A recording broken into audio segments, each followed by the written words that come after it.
nous publions gratuitement les meilleurs livres pour vous. Abonnez-vous et cliquez sur la cloche. Des cadeaux pour tous les abonnés. Vous trouverez les détails dans la description. Bonne écoute. 1.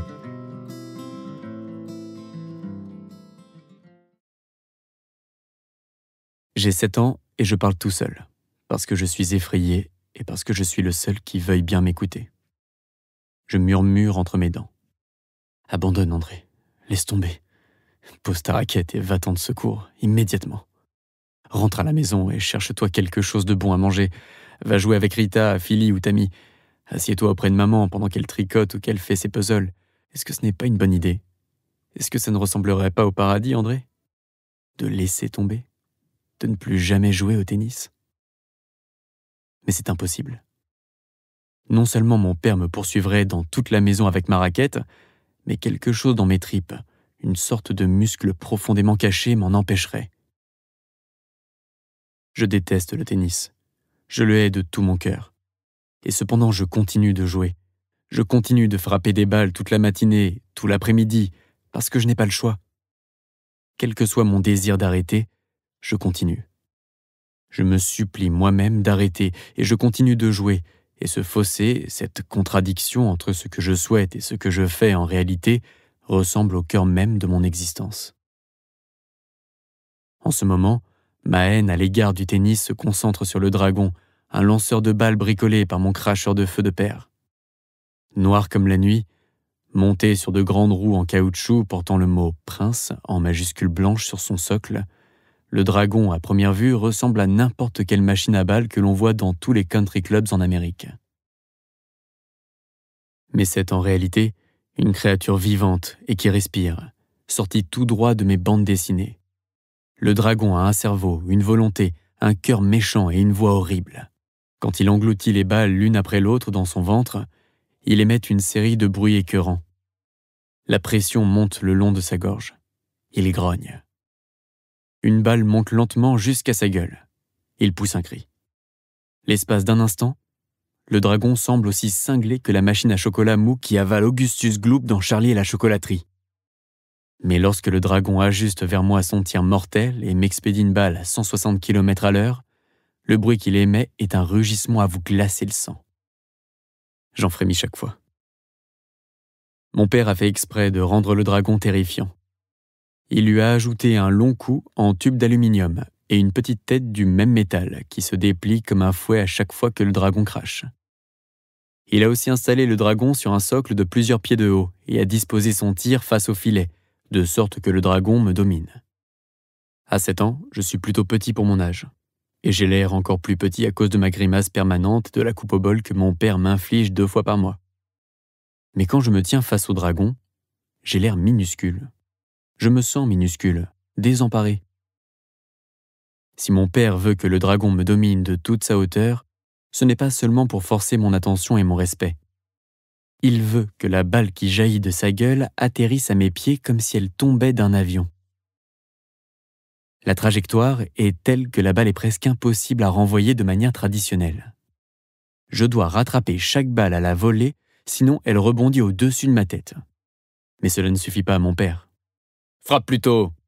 hurle-t-il. « Frappe plus tôt !» Mon père crie toujours ses ordres 2 fois, parfois 3, parfois 10. « Plus fort !» dit-il. « Plus fort !» Mais à quoi bon? J'ai beau frapper aussi fort et aussi vite que je peux, la balle revient. Chaque balle que je renvoie par-dessus le filet va rejoindre les milliers de balles qui recouvrent le court. Pas des centaines, des milliers. Elles roulent vers moi en vagues incessantes. Je n'ai pas la place de me retourner, d'avancer un pied, de pivoter. Je ne peux pas faire un pas sans marcher sur une balle. Et pourtant, je ne peux pas marcher sur une balle. Mon père ne le supporterait pas. Si je pose un pied sur une des balles de mon père, il se met à hurler comme si j'avais marché sur la prunelle de ses yeux. Le dragon expédie une balle sur 4 droits au sol, ce qui provoque un rebond imprévisible de côté. J'ajuste mon coup à la dernière seconde. Je frappe la balle très tôt et la renvoie parfaitement par-dessus le filet. Je sais bien que ce n'est pas là un réflexe ordinaire. Je sais que très peu d'enfants dans le monde seraient capables de voir cette balle, et encore moins de la rattraper. Mais je ne tire aucune gloire de mes réflexes, ni aucun avantage. Je ne fais que ce qu'on attend de moi. Chaque coup réussi est normal. Chaque coup raté provoque une crise. D'après mon père, si je frappe 2500 balles tous les jours, cela fera 17 500 balles par semaine. Et au bout d'un an, j'aurai frappé environ 1 million de balles. Il croit aux mathématiques. Les chiffres, dit-il, ne mentent jamais. Un gamin qui frappe 1 million de balles par an sera forcément imbattable. « Frappe plus tôt !» hurle mon père. « Bon Dieu, André, frappe plus tôt ! Attaque la balle, attaque la balle !» Pour l'instant, c'est lui qui m'attaque. Il hurle directement dans mes oreilles. Ce n'est pas suffisant de rattraper toutes les balles que le dragon crache sur moi. Mon père veut que je frappe plus fort et plus vite que le dragon. Il veut que je batte le dragon. Cette idée me remplit de panique. Je me dis que le dragon est impossible à battre. Comment peut-on battre quelque chose qui ne s'arrête jamais? Quand j'y pense, je trouve que le dragon ressemble beaucoup à mon père. Mais mon père est bien pire. Le dragon se tient devant moi, là où je peux le voir. Mon père, lui, se tient derrière moi, et je le vois rarement. Je l'entends seulement, jour et nuit, hurler à mon oreille. Plus de coups liftés. Frappe plus fort, frappe plus fort. Pas dans le filet, bon Dieu, André. Jamais dans le filet. Rien ne met mon père plus en rage que lorsque j'envoie une balle dans le filet. Il n'apprécie pas quand j'envoie une balle sur le côté. Il hurle quand je frappe une balle trop longue. Mais quand j'expédie une balle dans le filet, il écume. Les erreurs, c'est une chose. Le filet, c'en est une autre. Mon père répète à l'infini « Le filet est ton pire ennemi ». Mon père a installé l'ennemi 15 cm plus haut que dans le règlement, pour qu'il soit beaucoup plus difficile à éviter. Il s'imagine que si je parviens à passer ce filet trop haut, je n'aurai aucun mal un jour à passer celui de Wimbledon. Le fait que je n'ai aucune envie de jouer à Wimbledon lui est égal. Ce que je désire n'entre pas en ligne de compte. Il m'arrive parfois de regarder Wimbledon à la télévision en compagnie de mon père, et nous sommes tous les deux des supporters de Björn Borg, parce qu'il est le meilleur. Il ne s'arrête jamais. Il est celui qui ressemble le plus au dragon. Mais je ne veux pas être Borg. J'admire son talent, son énergie, son style, sa capacité à s'immerger dans le jeu. Mais si par hasard, j'arrivais à acquérir ces qualités-là, je préférais les appliquer à autre chose qu'à Wimbledon, à un but que j'aurais choisi. « Frappe plus fort !» crie mon père. « Frappe plus fort ! Et maintenant des revers ! Des revers !» J'ai l'impression que mon bras va se détacher. Je voudrais demander « Ça va durer encore longtemps, papa ?» Mais je ne dis rien. Je fais ce qu'on m'a dit. Je frappe de toutes mes forces, et progressivement de plus en plus fort. Sur un swing, je suis moi-même surpris de la force de mon coup, de sa netteté. Bien que je déteste le tennis, j'aime ce sentiment de frapper une balle absolument parfaite. C'est mon seul moment de paix. Quand je parviens à faire quelque chose à la perfection, je jouis d'un quart de seconde de bien-être et de calme. Mais le dragon répond à cette perfection en me tirant la balle suivante encore plus vite. « Plus court, l'élan !» dit mon père. « Plus court, c'est ça. Effleure la balle, effleure la balle. » À table, mon père me fait parfois une démonstration. « Glisse ta raquette sous la balle et effleure, effleure !» Il fait le mouvement d'un peintre caressant doucement une toile. C'est probablement la seule chose que j'ai vu mon père faire avec douceur. « Travaille tes volets !» hurle-t-il, ou du moins essaie-t-il de hurler. Arménien né en Iran, mon père parle 5 langues, toutes très mal, et l'anglais avec un fort accent. Il confond les V et les F, et cela donne « Travaille tes volets !» De tous ses conseils, c'est celui qu'il préfère. Il le hurle jusqu'à ce que je l'entende même dans mes rêves. « Travaille tes volets ! Travaille tes volets !» J'ai tellement travaillé mes volets que je ne vois même plus le court. Il ne reste plus le moindre recoin de ciment vert sous les balles jaunes. Je fais un pas de côté. traînant les pieds comme un vieillard. Mon père finit tout de même par admettre qu'il y a trop de balles. C'est contre-productif. Si je ne peux plus bouger, nous n'atteindrons pas notre quota de 2500 balles par jour. Il met en marche la souffleuse, la machine géante destinée à faire sécher le cours après la pluie. Bien sûr, il ne pleut jamais là où nous vivons, à Las Vegas, dans le Nevada. Mon père se sert donc de la souffleuse pour rassembler les balles de tennis. Comme pour le lanceur de balles, mon père a bricolé une souffleuse normale pour en faire une autre créature diabolique. C'est un de mes plus anciens souvenirs.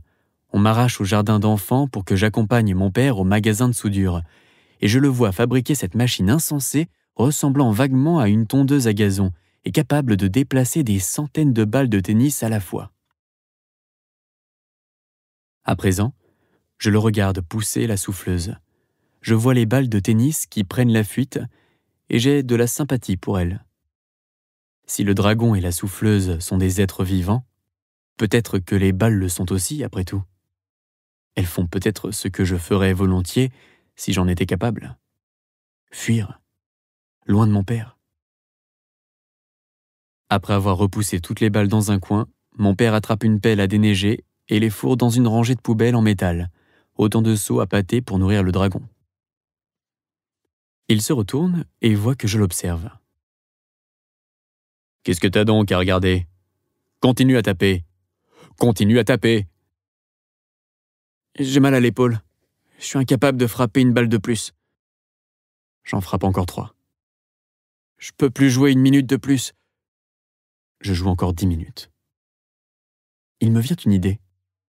Feignant un accident, j'envoie une balle haute par-dessus la clôture. Je réussis à la rattraper sur le cadre en bois de la raquette et le bruit fait donc croire à une erreur. Je le fais quand j'ai besoin d'une pause et je me dis, l'espace d'un instant, que je dois être sacrément bon pour être capable de frapper une mauvaise balle quand je le veux. Mon père entend la balle frapper le bois et lève les yeux. Il voit la balle s'envoler du cours. Il jure, mais il a bien entendu le bruit de la balle sur le bois. Il sait donc que c'est un accident. Et puis, au moins, la balle n'a pas touché le filet. Il sort de la cour d'un pas lourd et s'avance dans le désert. Je dispose à présent de 4 minutes et demie pour reprendre mon souffle et observer les faucons qui décrivent paresseusement des cercles dans le ciel. Mon père adore tirer les faucons au fusil. Notre maison est recouverte de ses victimes. La couche d'oiseaux morts sur le toit est aussi épaisse que les balles de tennis sur le cours. Mon père dit qu'il n'aime pas les faucons, parce qu'ils fondent sur les souris et les autres petites créatures sans défense du désert. Il ne supporte pas qu'une créature forte s'attaque à une plus faible qu'elle. C'est également vrai quand il va à la pêche. S'il attrape un poisson, quel qu'il soit, il embrasse sa petite tête écailleuse et le remet à l'eau. Naturellement, il n'a aucun scrupule à jouer au prédateur avec moi, à me regarder me débattre en étouffant au bout de son hameçon. Il ne voit pas la contradiction. Il se fiche bien des contradictions. Il ne voit même pas que de toutes les créatures sans défense, je suis la plus faible dans ce désert perdu. S'il en prenait conscience, je me demande s'il me traiterait différemment. Le voilà qui revient à pas lourd dans la cour. Il flanque la balle dans une poubelle et voit que je contemple les faucons. Il me lance un regard furieux. « Bon Dieu, qu'est-ce que tu fiches ? Arrête de penser. Je ne veux pas d'un foutu penseur. » Le filet est le pire ennemi, mais penser est le péché capital. Penser, selon mon père, est la source de tous les maux, parce que c'est le contraire d'agir. Quand mon père me surprend en train de penser, de rêvasser sur le cours, il réagit comme si j'étais en train de voler de l'argent dans son portefeuille. Je réfléchis souvent à la manière dont je pourrais m'arrêter de penser. Je me demande si mon père me crie dessus pour que j'arrête de penser, parce qu'au fond de lui, il sait que je suis un rêveur par nature, ou bien si ce sont ces cris qui ont fait de moi un rêveur. Mes pensées qui s'aventurent vers d'autres sujets que le tennis, ne sont-elles pas un acte de résistance ? Je me plais à le croire.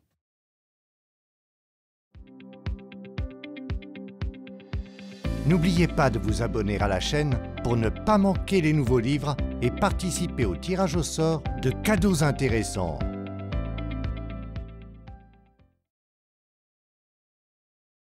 Notre maison est une baraque qui a été démesurément agrandie au fil des ans. Construite dans les années 70, dans un stuc blanc qui s'écaille en pelure noire aux angles, les fenêtres sont garnies de barreaux, le toit sous sa couche de faucons morts est fait de bardeaux de bois dont un grand nombre tiennent à peine en place, s'ils ne sont déjà tombés. À la porte, il y a une cloche qui résonne chaque fois que quelqu'un entre ou sort, comme la cloche qui marque le coup d'envoi d'un match de boxe. Mon père a peint le haut mur de ciment qui entoure la maison d'un vert forêt très vif. Pourquoi ? Parce que le vert est la couleur d'un court de tennis. Mon père trouve aussi très pratique d'indiquer le chemin de notre maison avec ces mots. Tournez à gauche, suivez un pâté de maison et repérez le grand mur vert. Pourtant, on ne reçoit pas tellement de visites. Autour de la maison, de tous côtés, c'est le désert, et toujours ce désert qui est pour moi synonyme de mort. Plein de buissons épineux, d'herbes folles et de crotales enroulées sur eux-mêmes. Le désert autour de notre maison semble n'avoir d'autre raison d'exister que de fournir aux gens un endroit pour se débarrasser de ceux dont ils ne veulent plus. Des matelas, des pneus, d'autres gens.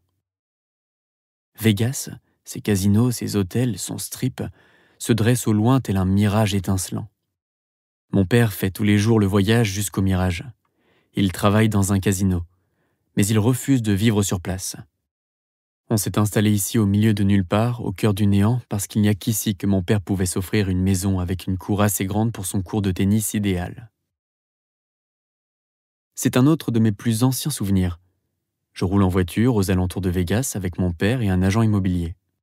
Cela aurait pu être amusant si cela n'avait pas été effrayant. Maison après maison, avant même que l'agent ait complètement arrêté la voiture, mon père en jaillit d'un bond et arpente le devant de la maison. L'agent le suit de près en débitant son boniment sur les écoles locales, le taux de criminalité, les traites, mais mon père ne l'écoute pas. Regardant droit devant lui, il fonce dans la maison, traverse le salon, puis la cuisine et sort derrière, dans la cour. Là, il déploie d'un coup sec son mètre et se met à calculer. 23,77 m sur 10,97 m. Les dimensions d'un court de tennis. Chaque fois, il crie « Ça va pas. Viens, on s'en va. » Mon père franchit en trombe le salon, la cuisine, puis l'entrée avec l'agent immobilier qui peine à le suivre. Nous avions découvert une maison que ma sœur aînée, Tammy, adorait. Elle avait supplié mon père de l'acheter parce qu'elle était en forme de T, et que T est la première lettre de Tammy. Mon père avait failli l'acheter, probablement parce que T est aussi la lettre initiale de tennis. J'aimais beaucoup cette maison. Ma mère aussi l'aimait. Mais il manquait quelques centimètres à la cour. « Ça ne colle pas. Allons-nous-en. » Nous avons fini par trouver la maison idéale. Sa cour était si vaste que mon père n'eut même pas besoin de la mesurer. Il s'est contenté de rester au milieu de celle-ci, regardant tranquillement autour de lui, observant, souriant, imaginant déjà l'avenir. « Marché conclu », avait-il doucement annoncé. On n'avait pas fini d'y apporter le dernier carton que mon père entamait déjà les travaux pour construire son cours de rêve. Je ne comprends toujours pas comment il y est arrivé. Il n'avait jamais travaillé dans le bâtiment. Il ignorait tout du béton, de l'asphalte, des drainages. Il n'avait lu aucun livre, consulté aucun spécialiste. Il avait juste une image en tête, et il s'employait à la transformer en réalité. Comme dans bien d'autres domaines, il fit exister ce cours à force de volonté, d'entêtement et d'énergie. Je me dis qu'il a fait à peu près la même chose avec moi. Naturellement, il avait besoin de se faire aider. Travailler le béton est un sacré boulot. Tous les matins, il m'emmenait en voiture au Sambo, un restaurant bon marché sur le strip, et il y embauchait quelques vieux routards parmi la bande qui traînait sur le parking. Mon préféré était Rudy, balafré, avec un torse comme un tonneau. Il me regardait toujours avec un demi-sourire, comme s'il savait que je ne comprenais pas qui j'étais, ni où je me trouvais. Rudy et sa bande nous suivaient jusqu'à la maison. Et là, mon père leur expliquait ce qu'il fallait faire. 3 heures après, mon père et moi foncions au McDo à acheter d'énormes paquets de Big Mac et de frites. Au retour, mon père me laissait sonner la cloche et appeler les ouvriers à table. J'aimais bien récompenser Rudy. J'adorais le voir dévorer comme un loup. J'aimais bien l'idée qu'un dur labeur donne droit à une délicieuse récompense, sauf si ce dur labeur consiste à taper dans des balles de tennis. L'époque de Rudy et des Big Mac est passée très vite. Tout à coup, mon père a eu son cours de tennis derrière la maison et moi ma prison. J'ai aidé à nourrir l'équipe qui a construit ma cellule. J'ai aidé à prendre les mesures et à peindre les lignes blanches qui allaient servir à m'enfermer. Pourquoi ai-je fait cela? Je n'avais pas le choix. C'est toujours le motif qui me fait agir. Personne ne m'a jamais demandé si j'avais envie de jouer au tennis, encore moins si je voulais devenir joueur professionnel. Ma mère croyait que j'étais destiné à devenir prédicateur. Mais elle m'a raconté que mon père avait décidé, bien avant ma naissance, que je serais joueur de tennis professionnel. Quand j'avais 1 an, a-t-elle ajouté, je lui ai fourni la preuve qu'il avait raison. En regardant une partie de ping-pong, je n'avais bougé que les yeux, jamais la tête. Mon père a alors appelé ma mère. « Regarde !» dit-il. « Il bouge seulement les yeux.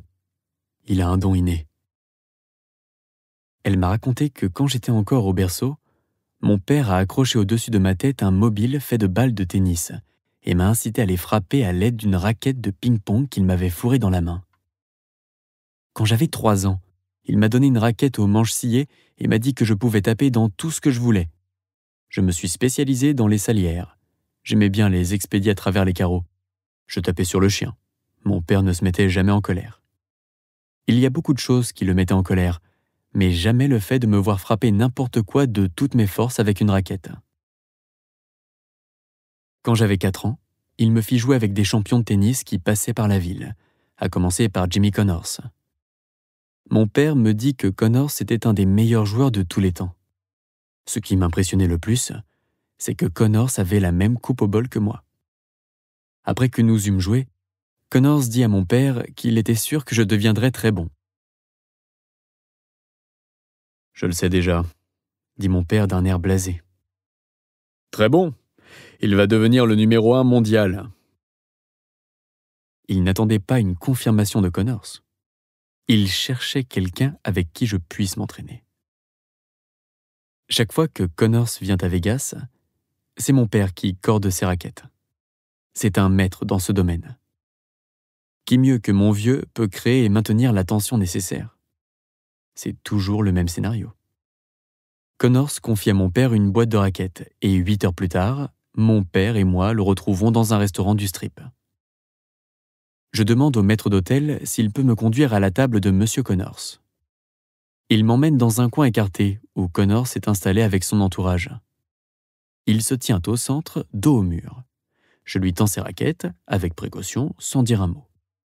À table, la conversation s'arrête et tout le monde m'observe. Connors se prend les raquettes sans cérémonie et les dépose sur une chaise.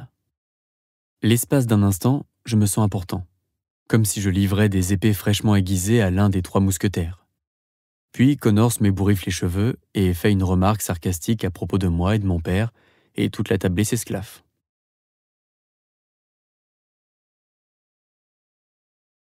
Plus je progresse au tennis, moins je suis bon à l'école, ce qui me fait de la peine. J'aime les livres, mais ils me dépassent. J'aime mes professeurs, mais je ne comprends pas grand-chose à ce qu'ils disent. Il semblerait que je n'apprenne pas, ou que je ne traite pas les faits comme les autres gamins. J'ai une excellente mémoire, mais des troubles de concentration.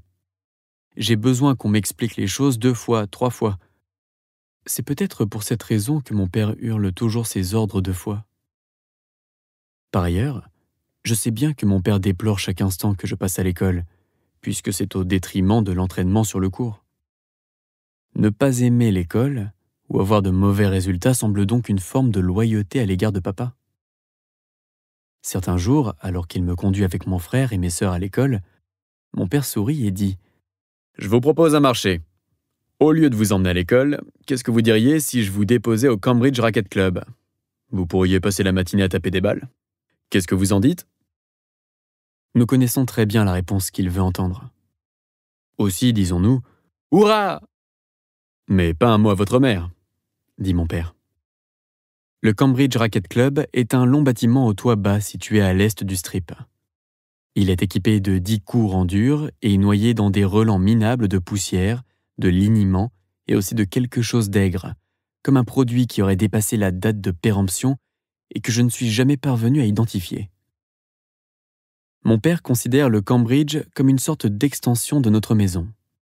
Il va rejoindre le propriétaire, M. Fong, et il nous observe attentivement pour être bien sûr que nous jouons au lieu de perdre notre temps à bavarder ou à rire. À la fin, mon père donne un petit coup de sifflet, un son que je reconnaîtrai entre mille.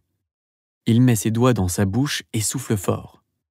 Cela veut dire « jeu, set et match ». Arrêtez de taper et regagnez la voiture immédiatement. Mes frères et sœurs s'arrêtent toujours avant moi. Rita, l'aînée, Philly, mon grand frère, et Tammy sont tous de bons joueurs de tennis. Nous sommes les Von Trapp du tennis.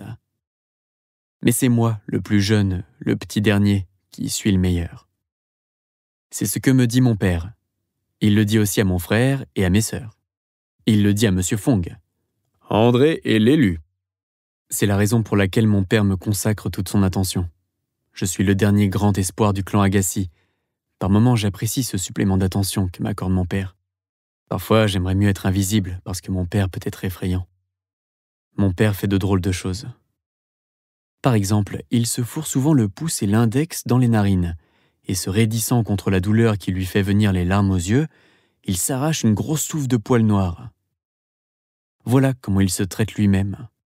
Ou alors, il se rase sans employer ni savon ni crème à raser. Il se contente de frotter un rasoir jetable à sec sur ses joues et sa mâchoire en s'écorchant la peau. Puis il laisse le sang tomber de son visage goutte après goutte jusqu'à ce qu'il sèche. Quand il est stressé ou distrait, mon père regarde le ciel en murmurant « Je t'aime, Margaret ».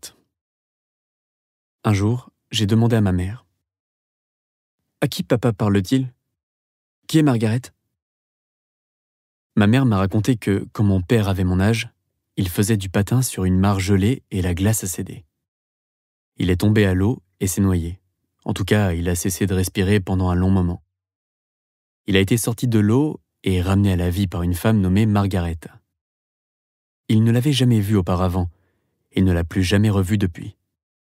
Mais il la revoit régulièrement dans son imagination et lui parle alors, la remerciant de sa voix la plus douce. Il dit que la vision de Margaret lui tombe dessus comme une attaque.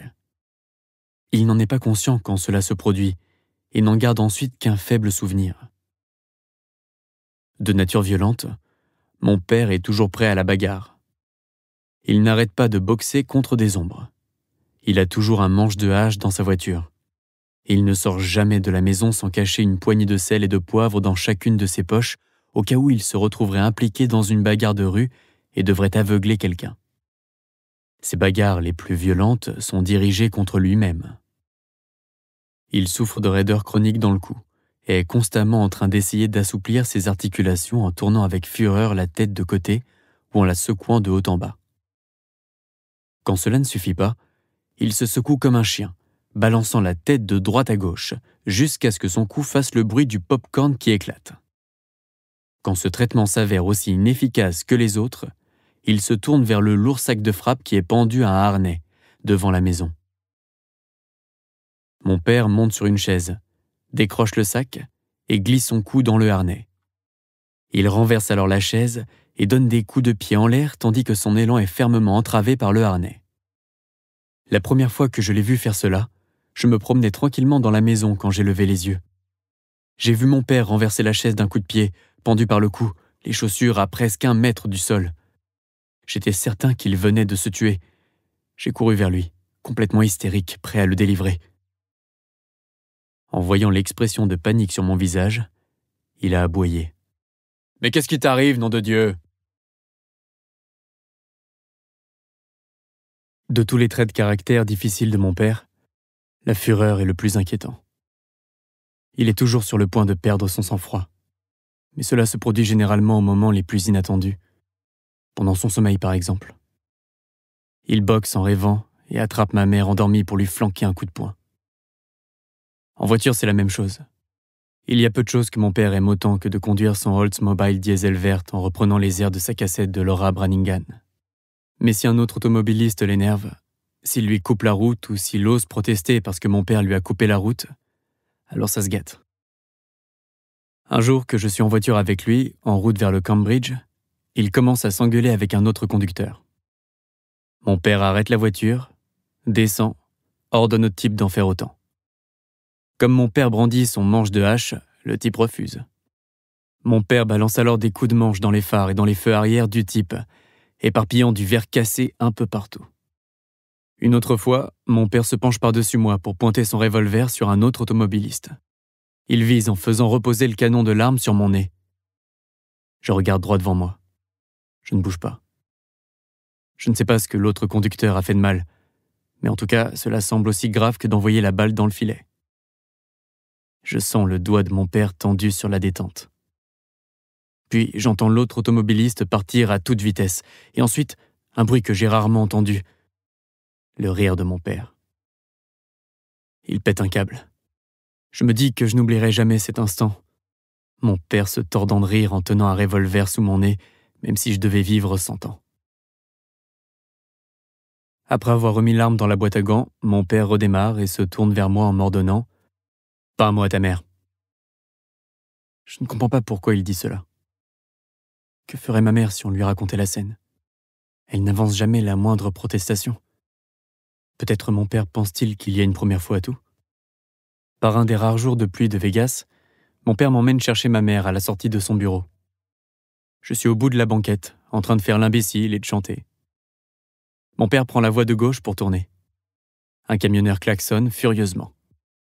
Mon père a manifestement oublié de mettre son clignotant. Il fait un doigt d'honneur au camionneur. Il dresse si brusquement la main qu'il manque de me frapper au visage. Le camionneur gueule quelque chose. Mon père l'abreuve d'un torrent d'insultes. Le camionneur pile, ouvre sa portière. Mon père s'arrête à son tour et bondit de la voiture. Je rampe sur le siège arrière et suis la scène par la lunette. La pluie tombe de plus en plus drue. Mon père s'approche du camionneur, qui lui envoie un coup de poing. Mon père se penche, dévie le coup du sommet de sa tête et expédie alors à son adversaire une série de coups incroyablement rapides qui finit par un uppercut. Le camionneur est allongé au sol. Il est mort, j'en suis sûr. En tout cas, cela ne va pas tarder puisqu'il est au milieu de la route et que quelqu'un va lui rouler dessus. Mon père regagne la voiture et nous décampons. Je reste derrière et regarde le camionneur par la lunette arrière. Je vois la pluie tomber à verre sur son visage inanimé. Je me retourne pour regarder mon père, qui grommelle et lance des invectives à son volant. Juste avant de récupérer ma mère, il regarde ses mains, ouvre et ferme les poings pour s'assurer que les articulations ne sont pas cassées. Puis il me regarde sur le siège arrière, droit dans les yeux, comme s'il venait de voir Margaret. Et d'une voix étrangement douce, il me dit « Pas un mot à ta mère ». C'est à ces moments-là et à bien d'autres que je repense quand il me prend l'envie de dire à mon père que je ne veux pas jouer au tennis. Outre le fait que j'aime mon père et que je veux lui plaire, je ne veux pas l'énerver. Je n'ose pas. Il arrive des catastrophes quand mon père est énervé. S'il dit que je vais jouer au tennis, s'il dit que je vais devenir numéro 1 mondial, c'est que tel est mon destin, et je n'ai pas d'autre choix que d'approuver et d'obéir. Je ferais bien d'avertir Jimmy Connors ou n'importe qui d'autre d'en faire autant. La route qui mène au numéro 1 mondial passe par le Hoover Dam, barrage sur le fleuve Colorado à la frontière du Nevada et de l'Arizona. Alors que j'atteins tout juste mes 8 ans, mon père décide qu'il est temps d'abandonner les séances d'entraînement dans la cour avec le Dragon ou les parties disputées au Cambridge pour passer à de vrais tournois contre des gamins bien réels dans tout le Nevada, l'Arizona et la Californie. Tous les week-ends, la famille entière s'entasse dans la voiture et on s'en va. Soit en direction du nord, sur la 95, vers Reno, soit en direction du sud, en passant par Henderson, le Hoover Dam et le désert, vers Phoenix, Scottsdale ou Tucson. L'endroit où je déteste le plus me trouver, hormis un cours de tennis, c'est dans une voiture avec mon père. Mais tout est réglé d'avance. Je suis condamné à passer mon enfance partagée entre ces deux boîtes. Je gagne mes 7 premiers tournois dans la catégorie des 10 ans et moins. Mon père ne s'en réjouit pas. Je fais simplement ce que je suis supposé faire. Sur le chemin du retour, alors que la voiture passe sur le Hoover Dam, je regarde toute cette masse d'eau coincée derrière le barrage massif. Je lis cette inscription à la base du mât du drapeau, en l'honneur de ces hommes qui ont rendu fertile cette terre désolée. Je retourne cette phrase dans ma tête. des terres désolées. Existe-t-il une terre plus désolée que notre maison dans le désert? Je pense à toute cette rage enfermée à l'intérieur de mon père, comme le Colorado derrière le Hoover Dam. Ce n'est qu'une question de temps avant que tout cela explose. On ne peut rien faire pour l'empêcher, si ce n'est s'efforcer de grimper un peu plus haut. Pour moi, cela veut dire gagner, toujours gagner.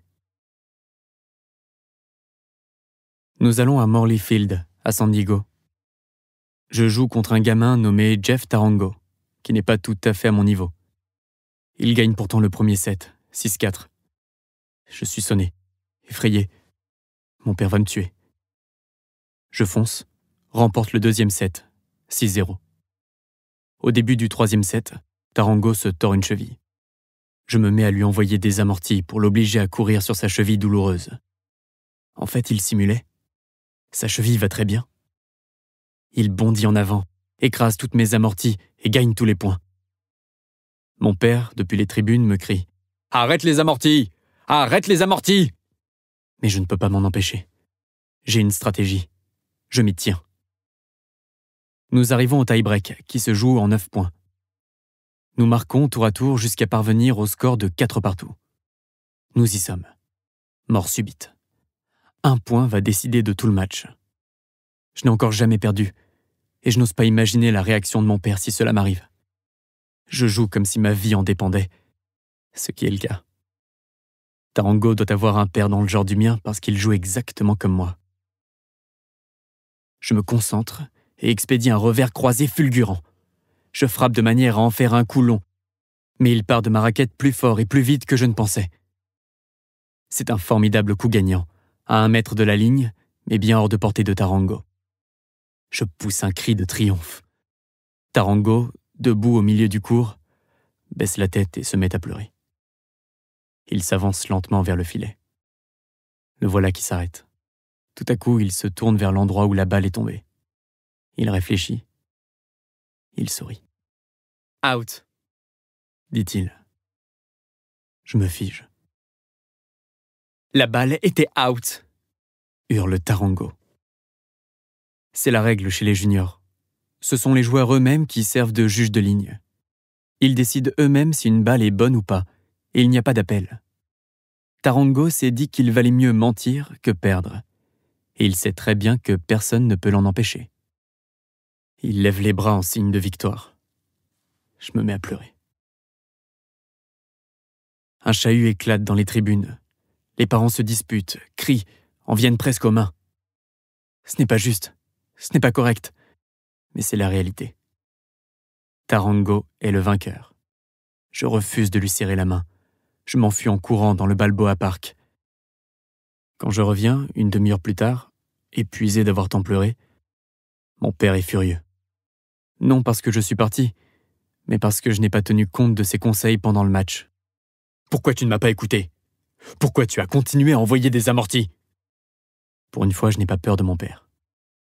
Peu importe qu'il soit en colère contre moi. Je le suis encore plus. Je suis furieux contre Tarango, contre Dieu, contre moi-même. Même si Tarango a triché, je n'aurais pas dû lui donner la possibilité de le faire. Je n'aurais pas dû laisser le match en arriver là.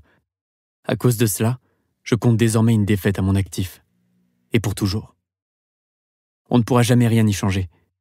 Cette idée m'est insupportable, mais je ne peux y échapper. Je suis faillible. Déshonoré, imparfait. 1 million de balles frappées contre le dragon. Et pour quel résultat? Après des années passées à écouter mon père fulminer contre mes défauts, une défaite a suffi pour que je reprenne à mon compte ses récriminations. J'ai intériorisé mon père, son impatience, son perfectionnisme, sa rage, au point que sa voix n'est plus très différente de la mienne. Je l'ai faite mienne à présent. Je n'ai plus besoin que mon père me torture. À partir de ce jour, je vais m'en charger moi-même.